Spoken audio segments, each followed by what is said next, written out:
రెండో రాజులు, second Kings.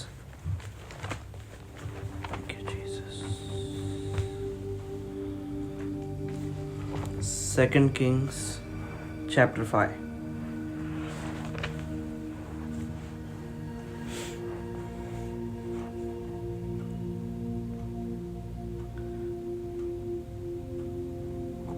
Verse 14. అతడు పోయి దైవజనుడు చెప్పినట్లు యోర్దాను నదిలో 7 మార్లు మునుగమనగా అతని దేహము పసిపిల్ల దేహం వలనే అతడు శుద్ధుడాయెను. ఆమేన్.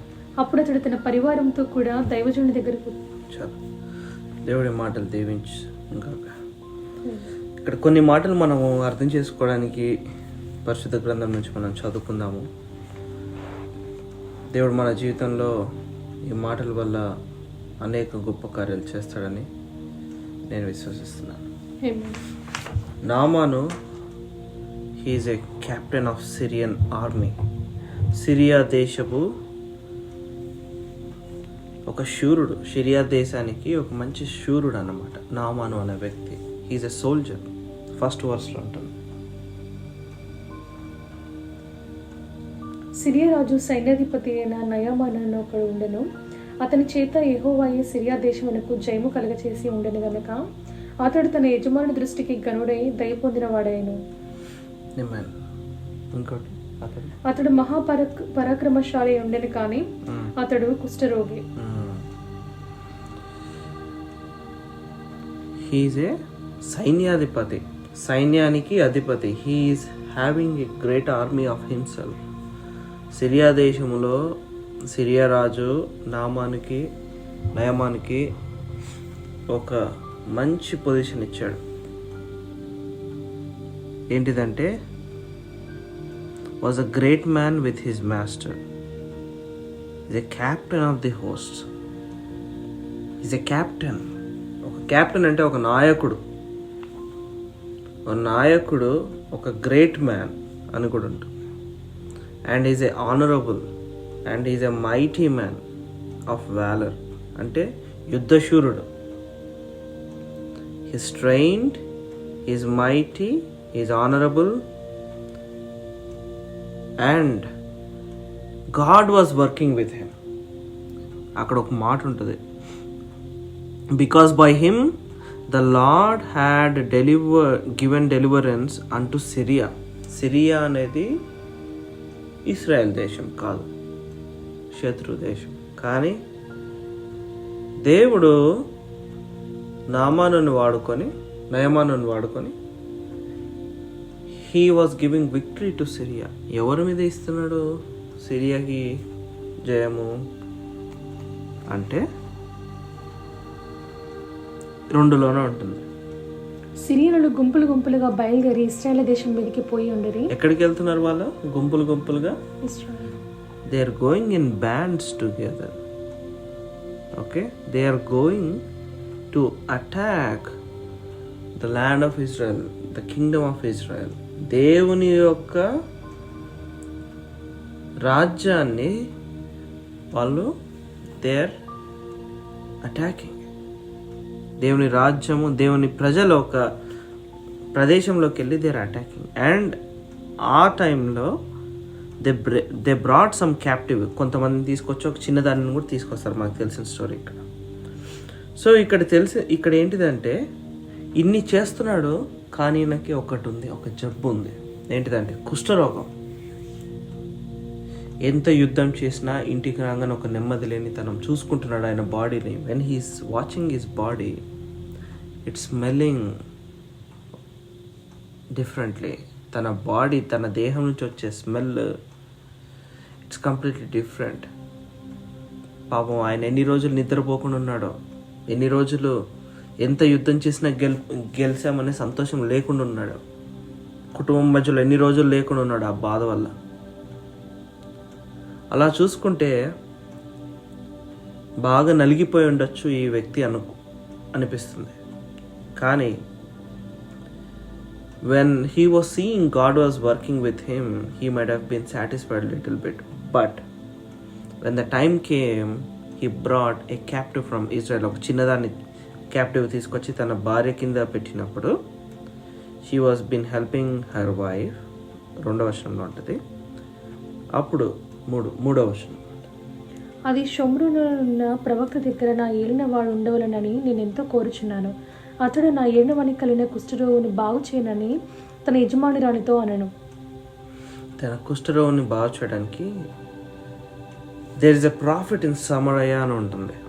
There is a prophet in Samaria who can heal my master. చిన్నదానికి అర్థమైంది. People of Israel know where the God is. We are not lost, we are not wavered, but God is there for us. దేవుడు మనతో ఉన్నాడు. దేవుడు మనతో ఉన్నాడు. అది నిజము, అది సత్యం. మనం ఏ దేశంలో మనం ఉన్నా, ఏ రాష్ట్రంలో మనం ఉన్నా, ఏ ప్రదేశంలో మనం ఉన్నా, ఏ సిచ్యువేషన్లో ఉన్నా దేవుడు మనతో ఉంటున్నాడు. She knows and she acknowledges God. She says, there's a prophet in Samaria. There's a prophet in Samaria. అయితే ఆ ప్రాఫిట్ ఉన్నాడు వెళ్ళమంటే అప్పుడు నామాన్ వెళ్ళి రాజుతో చెప్తాడు, సిరియా రాజుతో. తన భార్య చెప్పిన మాటలన్నీ చెప్పినప్పుడు, నువ్వు నన్ను పంపించాలి ఇస్రాయేల్కి, I need a letters from you అంటే సరే అని లెటర్స్ రాసి సిరియా దేశపు రాజు ఇస్రాయేల్ రాజుకు రాస్తాడు అనమాట. 6వ వచనం, ఆ పత్రికలో ఉన్న సంగతి ఏదనగా, నా సేవకుడైన నయమానుకు కలిగిన కుష్ఠరోగంను నీవు బాగు చేయవని ఈ పత్రికను అతని చేత నీకు పంపించి ఉన్నాను. ఇస్రాయేల్ రాజుకి సిరియా రాజు రాస్తున్నాడు ఏం మాట, నామాను బాగు చేయమని రాస్తున్నాడు. That thou might recover him of his leprosy. అప్పుడు ఏమవుతుంది అంటే, ఇస్రాయేల్ రాజు నేనేమన్నా దేవుడినా, నేనేమన్నా చేయగలుగుతానా అని చెప్పేసి he rent his clothes, తన వస్త్రాలు చింపుకుంటాడు అనమాట. చింపుకొని ఇది ఒక way of attacking us from the enemy. శత్రువు మనల్ని ఇది చేయట్లేదని చెప్పి it is trying to attack. అక్కడ ఉంటుంది చూడండి, 7వ వచనంలో ఉంటుంది అనమాట. ఓకే, ఇన్ షార్ట్, ఎలీషా రాజు తన వస్త్రాలు చింపుకున్నాడని తెలిసి ఇమ్మీడియట్గా చెప్తాడు అనమాట. ఏమని చెప్తాడు అంటే, send that man to me that they will know there is a God in Israel. Elisha ఏమంటున్నాడు చూడండి, రెండు మాటలు అంటాడు ఎలీషా. 8, ఇశ్రాయేలు రాజు తన వస్త్రమును చింపుకొన్న సంగతి దైవజనుడైన ఎలీషాకు వినబడినప్పుడు అతడు, నీ వస్త్రములు నీవెందుకు చింపుకొంటివి? ఇశ్రాయేలు ప్రవక్త ఒకడున్నాడని అతనికి తెలియబడినట్లు అతను నా యుద్ధకు రానిమ్ము అని రాజునకు వర్తమానము చేశాను. నయమాను గుర్రములతోనూ రథముతోనూ వచ్చి ఎలీషా ఇంటి ద్వారం ముందర నిలిచి ఉండగా, ఎలీషా, నీవు యోర్దాను నదికి పోయి 7 మారులు స్నానం చేయము, నీ ఒళ్ళు మరలా బాగై నువ్వు శుద్ధుడు వగుదావు అని అతనితో చెప్పుటకు ఒక దూతను పంపెను. అందుకు నయమాను కోపం తెచ్చుకొని తిరిగిపోయి ఇట్లనను, అతడు నా యుద్ధకు వచ్చి నిలిచి తన దేవుడైన యెహోవా నామమును బట్టి తన చెయ్యి రోగంగా ఉన్న స్థలం మీద ఆడించి కుష్ఠరోగమును మాన్పునని నేను అనుకుంటుని. చాలు. ఇక్కడ ఎలీషా ఏమంటాడంటే, తన మెసెంజర్ని పంపించి 7 మార్లు యోర్దాను నదిలో మునగమంటాడు. కానీ అక్కడ నామాన్ ఏమంటాడంటే, కోపం వస్తుంది నామానికి. హీ వాజ్ అట్ రేజ్ అని ఉంటుంది, హీ వాజ్ వ్రాత్ అని ఉంటుంది చూడండి 11లో. But Naaman was wrath and went away, వెళ్ళిపోయాడు. And said, behold I thought, చూడండి అక్కడ ఒక మాట అంటాడు, I thought he will surely come out to me and stand and call on the name of the Lord his God and strike his hand over the place and recover my leprosy. మనం దేవుని దగ్గరికి వెళ్ళినప్పుడు ఇట్లాంటి పిటిషన్స్తోనే మనం వెళ్తాము, with ఇట్లాంటి ఎక్స్పెక్టేషన్స్తోనే మనం దేవుని సన్నిధిలోకి వెళ్తాము. ఒక్కసారి ప్రార్థించగానే అయిపోతుంది, జరిగిపోతుంది, దేవుడు చేయాల్సిందే అనుకుని వెళ్తాం. And if we don't see our prayer being answered, what we'll do is we go away, we are wrath. దేవుని మీద మనకి అలగడానికి, సనగడానికి, క్వశ్చన్ చేయడానికి అధికారం లేదు. We don't have that right. We have only one thing to do here is to worship him. దేవుని ఆరాధించాలి, దేవుడు చెప్పింది కట్టడలు మనం చేయాలి, అంతే దేవుడు చెప్పింది మన జీవితంలో. ఇక్కడ ఈ మనుషుడు ఏం చేస్తున్నాడంటే, హీ వాజ్ ఎక్స్పెక్టింగ్ సంథింగ్. ఆ సేవకుడు వచ్చి తన మీద తన చేయి చాచి ఆ కుష్ఠరోగం మీద చేయి పెట్టి ప్రార్థన చేయగా తను నయం అవ్వాలి. అది expectation. We go with wrong expectation to God many times. We go with wrong expectations to God many times. Two things మనం నేర్చుకోవచ్చు దీంతో, wrong expectations and another thing is not more, అంటే ప్రార్థనలో ఎడతెగక లేని ప్రార్థన అన్నమాట. అంటే prayers without persistence. When these two are combined together, you will have no results. Because of that, you will be disappointed. మన ఎక్స్పెక్టేషన్ వల్ల మనమే డిసప్పాయింట్ అవుతాం. ఎక్స్పెక్టేషన్ మనము దేవుని మీద వదిలేసి, భారము యెహోవా మీదనే, నా కన్నులు యెహోవా మీదనే, నా దృష్టి యెహోవా మీదనే. If you will give, he will give. If he doesn't give, he won't give అనేసి మనం ఎప్పుడైతే అనుకుంటామో, then God will take control of it. When we leave it to God, when we pray and when we give it in hands, మనకు tension లేదనమాట. ఇంకా దేవుని చేతిలో మనం పిటిషన్ పెట్టినప్పుడు, when we go back without any tension or without any question, then God is handling that situation. ఆ situation ఏదున్నా కూడా మన లైఫ్లో గాడ్ విల్ హ్యాండిల్ ఇట్. ఇక్కడ ఒక మాట ఉంటుంది, ఏంటిదంటే తను ఆ ప్రదేశాన్ని విడిచి వెళ్ళిపోతాడంట. అక్కడ ఒక మాట అంటాడు, ఏంటి తెలుసా? Are not Abana and Pharpar rivers of Damascus better than all the waters of Israel. మా దగ్గర నదులు లేవా? ఇస్రాయేల్లో యోర్దాన్ నదిలో, అదే ఆ కంపు కొడుతున్న నీళ్ళల్లో, అదే ఆ చిన్న నదిలో నేను దిగాలా అనుకున్నాడు. He compared with something which he's thinking it is better. తనకు బెటర్ అనేది ఏంటిదంటే, తనకి కళ్ళకి నచ్చిందే బెటర్. సహజంగా మానవుడికి ఏదైతే కళ్ళకి నచ్చుతుందో that is a better thing. But when God set something in our life which is different then our opinions, that is what the faith comes in to picture. అప్పుడు మన విశ్వాసము వస్తుంది. ఇప్పుడు తను ఇటువంటి నదులు మా దేశంలో లేవా, మా రాజ్యంలో లేవా అని చెప్పేసి నన్ను వెళ్ళి క్లీన్ చేసుకుంటాడని ఉంటుంది. చూడండి 12వ వచనం. దమస్కు నదులైన అబానాయను ఫర్పరును ఇశ్రాయేలు దేశంలో నదులన్నిటి కంటే శ్రేష్టమైనవి కావా? వాటిలో స్నానం చేసి శుద్ధి నొందలేనా అని అనుకుని రౌద్రుడై తిరిగి వెళ్ళిపోయాను. 13 అయితే అతని దాసులలో ఒకడు వచ్చి, నాయనా, ఆ ప్రవక్త ఏదైనా ఒక గొప్ప కార్యం చేయమని నియమించినట్లా నువ్వు చేయకుందువా? అయితే స్నానం చేసి శుద్ధుడు కమ్మను మాట దానికంటే మేలు కాదా అని చెప్పినప్పుడు అతడు పోయి దైవజనుడు చెప్పినట్లు యోర్దాను నదిలో 7 మార్లు మునగగా అతని. అంటే మన కింద ఉన్న శిష్యులు, మనతో పాటు ఉన్న వాళ్ళ ఇంపార్టెన్స్ కూడా చాలా ఉంటుంది. మన లైఫ్స్లో చాలా ఇంపాక్ట్ ఉంటుంది. How they are and how well they are with God, that is more important. How directions God will speak through his people in our lives. దేవుడు ఆయన ఓన్కు మాట్లాడతారు, తన ప్రజలతో, తన బిడ్డలతో కూడా మాట్లాడతారు. సో ఇక్కడ ఏమవుతుందంటే, he goes away in rage, కోపంతో వెళ్ళిపోయినప్పుడు తన శిష్యులు చెప్తారు, నాయన ఆయన మన గొప్ప పని చెప్పుంటే మనం చేసేవాళ్ళం కదా. ఒకవేళ నువ్వు వెళ్ళేసి go around that mountain 2 times 3 times and come back అంటే నువ్వు వెళ్ళేసి వచ్చేవాడు కాదా, నీకున్న శక్తిలో అది నువ్వు చేయలేవా అని people were trying to explain him, convince him. Just go and wash అన్నాడు. గో అండ్ వాష్ అన్నప్పుడు why can't you go and wash, be thou clean అంటున్నాడు. అంటే అప్పుడు ఆయన ఒప్పుకొని వెళ్తాడు అనమాట. యోర్దాన్ నది దగ్గరికి వెళ్ళినప్పుడు the expectation of this person, of this great man of valour, this captain ఒకేసారి చిన్నగా అయిపోయి, ఏంటి నేను ఇక్కడికి వచ్చాను, నా పరిస్థితి ఏంటిది అసలు, నేను దీంట్లో 7 సార్లు దిగాల అని చెప్పేసి సనుక్కుంటూ వెళ్ళాడు లోపలికి.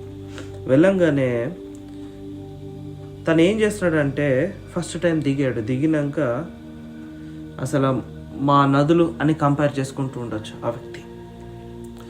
ఫస్ట్ టైం మునిగేటప్పుడు అసలు మా నదుల్లో అసలు ఇటువంటి స్మెల్లే ఉండదు, మా నదుల్లో ఇటువంటివి ఏమంటారు, I'm not of this thing అని అనుకుంటుండొచ్చు. సెకండ్ టైం అనుకుండొచ్చు ఆ వ్యక్తి, చూసావా నథింగ్ ఈజ్ హ్యాపెనింగ్, తనకు తాను అనుకుండొచ్చు. సెకండ్ టైం మునిగేటప్పుడు, ఫస్ట్ టైం మునిగినప్పుడు ఏమనుకుండొచ్చు, మా నదుల్ని కంపేర్ చేసుకుని ఉండొచ్చు.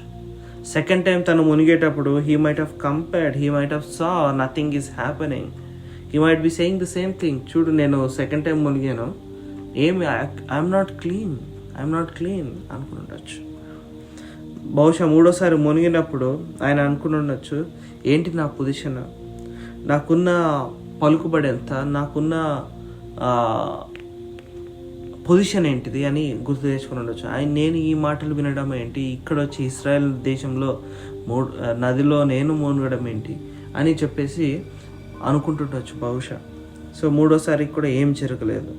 నాలుగోసారి బహుశా ఆయన అనుకుంటున్నాడేమో, నాకు ఇంత పలుకుబడి ఉంది, ఇంత స్ట్రెంగ్త్ ఉంది, ఇంత మనీ ఉంది, ఇంతమందిని నేను గెలిచాను, ఇంతమందిని ఓడగొట్టాను, దేవుడు నాతో ఉన్నాడు, ఈ లిప్రసీ ఎంత అని అనుకుని ఉండొచ్చు. అట్లా అనుకొని మునిగాడేమో 4 సార్లు. 5వ సారి చూసుకుంటే నేను ఆఖరికి మా భార్య మాటలు విన్నాను, మొన్న తెచ్చుకున్న స్లేవ్ అంటే ఆ చిన్నదాని మాటలు కూడా విన్నాను నేను అని కూడా అనుకొని ఉండొచ్చు. తర్వాత 6వ సారి 5 సార్లు మునిగాను కదా, 6వ సారి కూడా మునుగుదాము, ఇంకొక 2 సార్లే కదా, చూద్దాము. ఇస్రాయెల్లో దేవుడు ఉన్నాడని అంటున్నారు కదా, కొంచెం హోప్ వచ్చిందంట, కొంచెం. ఆయనకు 6వ సారి మునిగేటప్పుడు బహుశా అనిపిస్తూ ఉండొచ్చేమో, I did this many times nothing happened, నిరుత్సాహం ఉండొచ్చేమో. కానీ అవుట్ ఆఫ్ దట్ ఆ నిరుత్సాహము ఆయనకి కొంచెం హోప్ కూడా వచ్చి ఉండొచ్చు. He might B curious as well, something might be happening. ఒక్కసారే ఉంది దేవుడు మన జీవితంలో చెప్పింది దగ్గరగా ఉంటున్నప్పుడు ఆ సిట్యువేషన్ మనకు కనిపించకపోయి ఉండొచ్చు. మనం దేవుని దగ్గర ప్రార్థన చేసి పిటిషన్ పెట్టింది, we might not see it happening, but when we're close to that we can feel it. When we're close to our breakthrough will feel it. We can see the other end of the tunnel soon. మన జీవితంలో, మన కుటుంబ జీవితాల్లో, మనం ఉన్న సిట్యువేషన్స్లో we'll definitely come to the other end of the tunnel. ఆ ఒక్క సిట్యువేషన్ ఒక ఎండ్ వస్తున్నప్పుడు మనకు తెలిసిపోతుంది. We will know for sure that there is an end coming soon.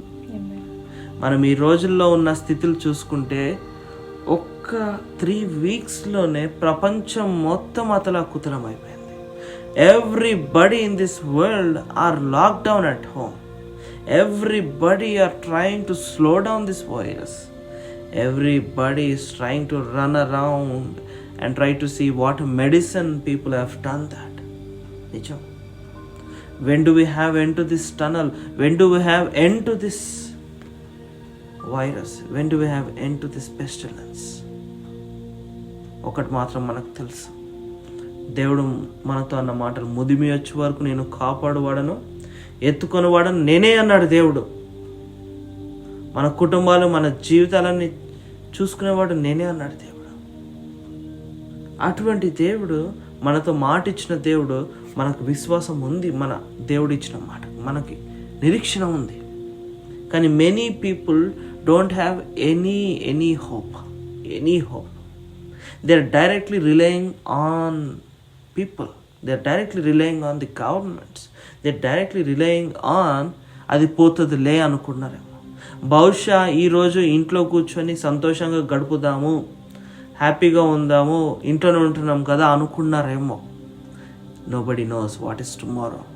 Nobody knows what is going to happen tomorrow. Nobody knows how much bad it's going to be tomorrow or how much good it's going to be tomorrow. Everything is under control by God. ప్రతిది దేవుని యొక్క చిత్తంలో ఉన్నది, ప్రతి ఒక్కటి దేవుని చిత్తంలోనే జరుగుతుంది. We never know whatever lives we have lived so far might be changing dramatically in the next days to come. మనం వచ్చే రోజుల్లో మన స్థితిలో గతి ఎట్లా ఉంటుందో మనకు తెలీదు. బయటకి మనం ఇన్ని రోజులు వెళ్ళినట్టు ఫ్రీగా పిల్లలతో కాసేపు గడపడానికి బయట పార్కులకి, బయటకి షాపింగ్ కాంప్లెక్స్లకి వెళ్ళలేమేమో. We don't know we don't know what is going to happen. Suddenly our immune system will be changed. Suddenly our processing will be changed. Suddenly our attitude will be changed.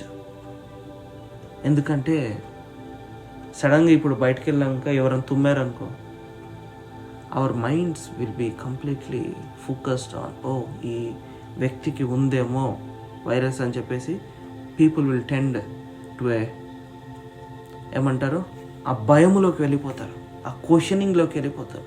We never know what is going to be tomorrow, but definitely there is grace tomorrow, there is grace today. తన కృప నిత్యముండును, తన కృప నిత్యముండును. మన జీవితంలో ఆయన చూపించే వాత్సల్యము కృపలు నిత్యం ఉంటాయట, నిత్యము ఉంటాయి, ఎడతెగక ఉంటాయి. మనము ప్రార్థించకపోయినా he is interceding for us. If we do not pray also he is interceding for us. How do you think మనం బయటికి వెళ్ళేసి వస్తే how we're safe without praying? అనుకుని ఉండొచ్చు మనం బిజీగా ఉండే సడన్గా ప్రేయర్ చేసుకోకుండా బయటికి వెళ్ళేసి వస్తున్నాము. పిల్లలు స్కూల్కి వెళ్ళేసి వస్తారు, పిల్లలు చదువుకొని వస్తారు, పిల్లలు ఏదో పని చేసుకొని వస్తారు. How do we think that they are safe? It's only God who is keeping us safe. Only God who is through his grace is saving us. ఈ వ్యక్తి నిజంగా 6 సార్లు మునిగాడు. He might be starting to see the feel of grace what God is putting in the land of Israel. ఈ గొప్ప దేశంలో, ఈ గొప్ప రాష్ట్రాల్లో దేవుడు మన జీవితంలో పెట్టింది. We might be seeing now the grace is coming to us, coming to your door soon. 6సారి మునిగినప్పుడు బహుశా ఆయనకు అనుకుని ఉండొచ్చు ఇంకొక్కసారే ఉంది, I have just one time. Question కూడా రావచ్చు, what if nothing happens? Doubt అనేది ఎక్కడి నుంచి వస్తుంది తెలుసా? enemy will cause that doubt. Doubts are from enemy. What if nothing happens? ఎవరి దగ్గర నుంచి వచ్చింది తెలుసా? ఆదాముని క్రియేట్ చేసినప్పుడు దేవుడు ఈడెన్ గార్డెన్స్లో, ఏదైనా తోటలో అవ్వని క్రియేట్ చేసినప్పుడు ఒక వృక్షాన్ని క్రియేట్ చేస్తారు కదా, మంచి తెలివిని, మంచి చెడ్డలను తెలివినిచ్చే వృక్షాన్ని. అప్పుడు ఆ పండు తినొద్దు అన్నప్పుడు, అవ్వతో అన్నప్పుడు సాతాను ఒక మాట అంటది అవ్వతో, నువ్వు నిశ్చయంగా are you sure that you will die, are you sure అని అడుగుతుంది. Never do conversation with the evil. I'm telling you my brothers sisters, never entertain devil in your life, never speak to it. అవ్వకి వాక్యం తెలుసు ఏంటిది, దేవుడు అన్న మాటలు is nothing but వాక్యం కదా. బైబిల్ అనేది అంటే it's inspiration of God, God himself wrote it. అంటే దేవుడు అన్న మాటలు, అంటే బైబిల్ ఒకటి మనకు నేర్చుకుంటే సరిపోదు. When God said don't eat it, don't eat it, simple as that. అది వాక్యంని జీవించడమే మనకు కావాల్సింది. వెన్ షీ సెడ్, ఒకరోజు అన్నదేమో ఏం మా దేవుడు పండు తినొద్దన్నాడు, రెండో రోజు అన్నదేమో మళ్ళా సాతాను వచ్చి షీ మైట్ హావ్ పర్సువేటెడ్ హర్, నిశ్చయంగా నువ్వు చచ్చేదవా, షీ మైట్ బి సెయింగ్ నీ కన్నులు తెరవబడతాయి అంటుందేమో అవ్వతో సాతాను ఆ పాము రూపంలో వచ్చి. కానీ అవ్వ might be thinking nothing will happen to me, my God said don't eat it. 4 రోజు, 3, 5 రోజు, నెల రోజుల్లో అయిపోయింది, సంవత్సరం కూడా అయిపోయి ఉండొచ్చు. This conversation was continuing with the evil one. అవ్వకి సాతానికి కాన్వర్సేషన్ అవుతుంది. ఈ కాన్వర్సేషన్లో ఆదాము లేడు ప్రస్తుతానికి, బహుశా ఉండొచ్చేమో కూడా. కానీ ఇక్కడ పాయింట్ ఏంటిదంటే, never come have doubt in your mind. ఒక డౌట్ విల్ కాజ్ కన్ఫ్యూజన్. కన్ఫ్యూజన్కి కర్త సాతాను. Whenever doubt comes into our lives, what will happen is, with the doubt, we will do something wrong. We will do something immaturely. అందుకే అన్నాడు దేవుడు, ప్రతిరోజు ప్రతి పూట we should be praying. Prayer persistently will give us victory. 6సారి చేసి ఇంకా సరేలే అని వెళ్ళిపోలేదు ఆయన. He did the 7th time. His whole body got changed. తన శరీరం అంతా, దేహం అంతా పసి పిల్లవాడి శరీరం అయినట్టు ఉంటుంది. New skin. Amen. God is going to give new life. Amen.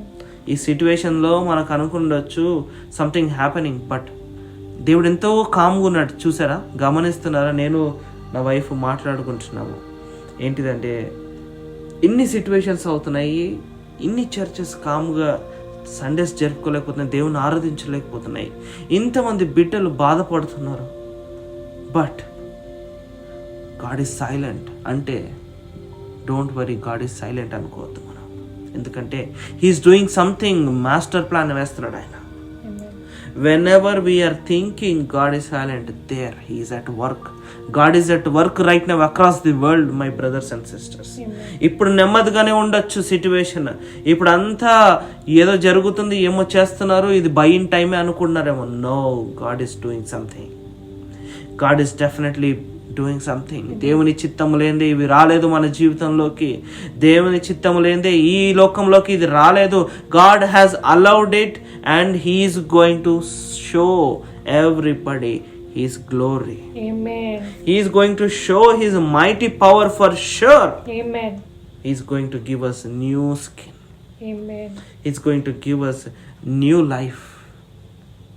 పాతవి గతించెను, సమస్తము సమస్తము అని ఉంటుంది. సమస్తము అంటే our life, our ways, our thoughts, our families, our children, everything will be changed.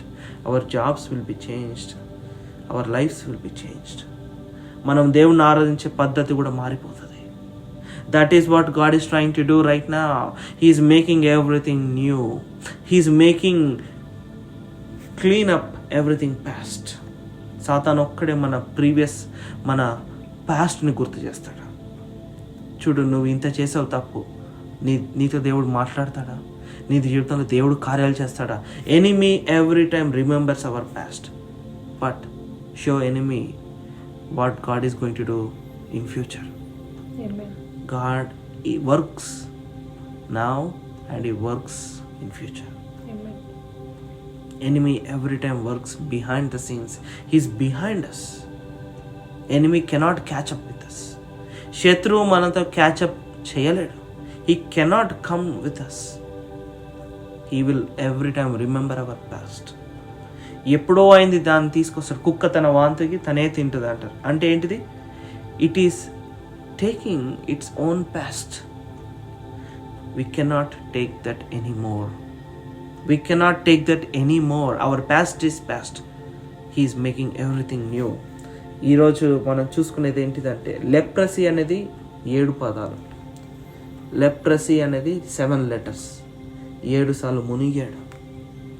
నామాను 7 సార్లు మునిగి he became clean and he got a new skin. దేవుడు మన జీవితంలో, మన రాష్ట్రాల్లో, మన దేశంలో he is going to give us a new thing, newness. Amen. Newness ఇస్తున్నాడు మన జీవితంలో. he is going to give us something new which we never had. Amen. When God gives something new, accept it, take it.